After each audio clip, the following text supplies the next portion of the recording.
Caesars Palace opened on the Las Vegas Strip in 1966 as the most ambitious themed casino resort in the history of American gambling. A Roman Empire fantasy built by J. Sarno at a cost of approximately $24 million that established the conceptual template for themed casino development that the Strip has been elaborating ever since. The property that opened with a marble fountain, toga-clad cocktail servers, and an architectural vocabulary borrowed from ancient Rome was not a hotel that happened to have a casino. It was a total environment, a fantasy of imperial luxury, designed to make the act of gambling feel like the leisure activity of a Roman emperor. That fantasy proved commercially durable in ways that J. Sarno's successors could not have anticipated, and that the private equity firm that acquired the property in 2008 could not survive. Apollo Global Management and TPG Capital completed a leveraged buyout of Harrah's Entertainment, which owned Caesars Palace, in January 2008 for approximately $30.7 billion,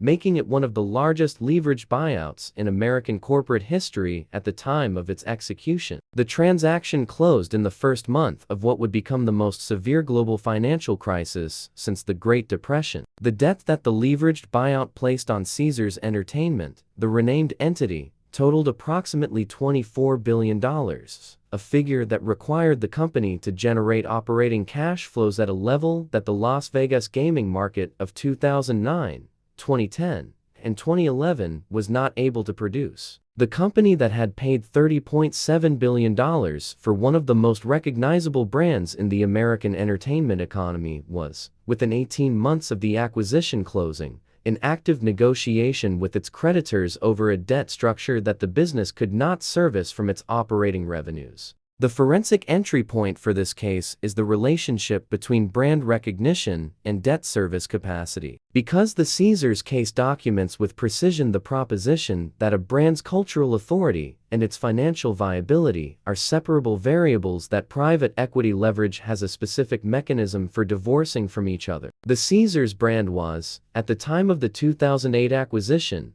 one of the 10 most recognized entertainment brands in the United States. That recognition did not translate into operating cash flows sufficient to service $24 billion in debt under any realistic scenario that the gaming market of the subsequent 5 years produced. The private equity playbook for a leveraged buyout of this scale acquires one of three outcomes: revenue growth that generates the cash flows necessary to service the debt, asset sales that reduce the principal balance of the debt to a serviceable level, or a financial restructuring that reduces the debt service obligations to match the cash flows that the business actually generates. Caesars Entertainment attempted all three. It succeeded at none of them sufficiently to avoid the Chapter 11 filing that came in January 2015. 7 years after the acquisition closed, and 7 years after the market that the acquisition had been priced against ceased to exist. If this is your first case file from this channel, subscribe now,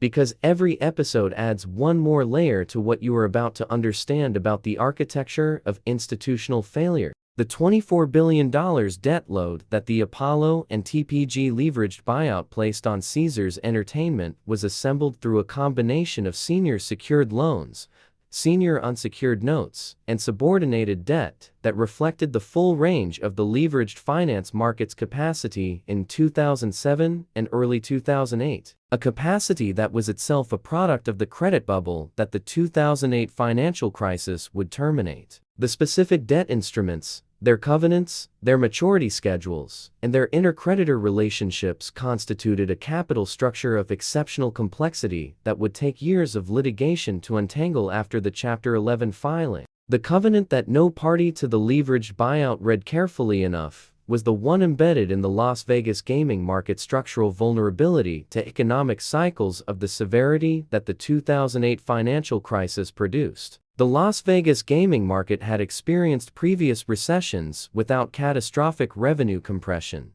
and the projection models used to justify the $30.7 billion acquisition price had incorporated a stress scenario that assumed a moderate cyclical downturn from which the market would recover within 2 to 3 years. The 2008 financial crisis was not a moderate cyclical downturn. It was a structural demand shock that reduced Las Vegas gaming revenues by approximately 20% between 2007 and 2009, and that produced a recovery trajectory slower than any previous cycle the projection models had used as a reference. The intercreditor complexity of the Caesars debt structure produced a specific form of covenant failure that this channel has not previously documented: the strategic manipulation of the debt structure by the private equity owners in the years between the acquisition and the Chapter 11 filing, in which asset transfers, debt exchanges, and subsidiary restructurings were used to position certain assets and certain creditor classes more favorably relative to others in anticipation of the bankruptcy proceeding that the owners had concluded was inevitable. Those transactions were subsequently challenged in the bankruptcy litigation by creditors who alleged that they constituted fraudulent transfers designed to benefit the private equity owners at the expense of the unsecured creditor class, producing a litigation record that documented the private equity owners' awareness of the likely bankruptcy outcome years before the filing occurred.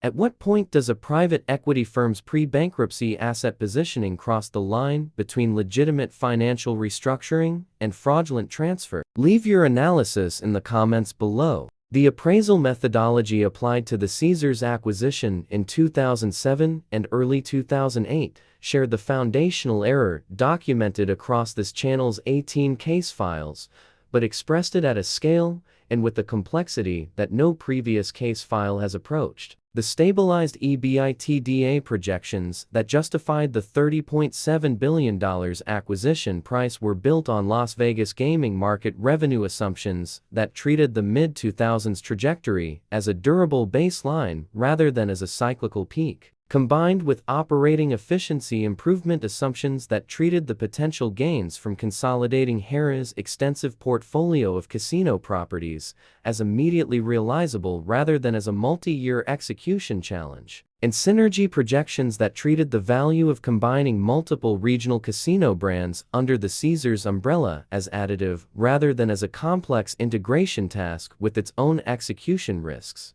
All three input categories moved against the acquisition simultaneously. Gaming revenue declined sharply as the recession reduced discretionary spending across all consumer categories in all geographic markets where Caesars Entertainment operated. The operating efficiency improvements that the acquisition thesis had projected proved slower and more costly to realize than the projections had modeled, in part because the debt service obligations created by the leveraged buyout compressed the capital available for the operational investments that efficiency improvement requires, and the synergies from portfolio consolidation proved elusive in a market environment where every property in the portfolio was experiencing simultaneous revenue pressure, making the identification and execution of integration opportunities significantly more difficult than the pre-acquisition analysis had projected. The specific appraisal failure at Caesars is the amplified version of a pattern this channel has documented in the Homestead,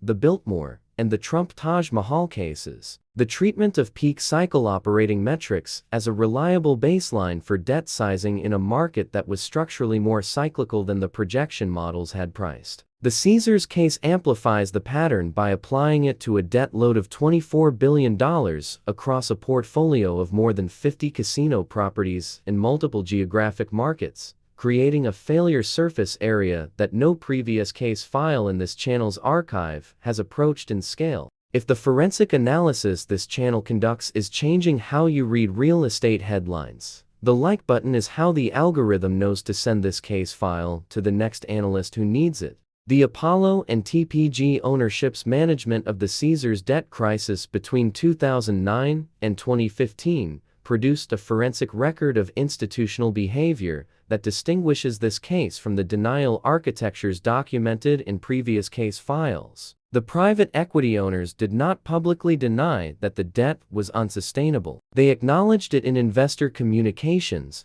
in creditor negotiations, and in the series of liability management transactions that attempted to reduce the debt burden without triggering the formal default mechanisms that the covenant structures specified. The denial in this case was strategic rather than epistemic. The private equity owners knew the debt was unsustainable. What they denied, through the series of asset transfers and subsidiary restructurings that creditors subsequently challenged as fraudulent, was that the interests of all creditor classes were equally entitled to benefit from the asset management decisions made during the period between the recognition of insolvency and the formal bankruptcy filing. The transactions that moved valuable assets, including the Caesars Palace property itself, into subsidiary structures that were better positioned relative to certain creditor classes, were not denials of financial reality. They were attempts to manage the distribution of loss among creditor classes in a way that preserved as much value as possible for the equity holders whose interests the private equity owners represented.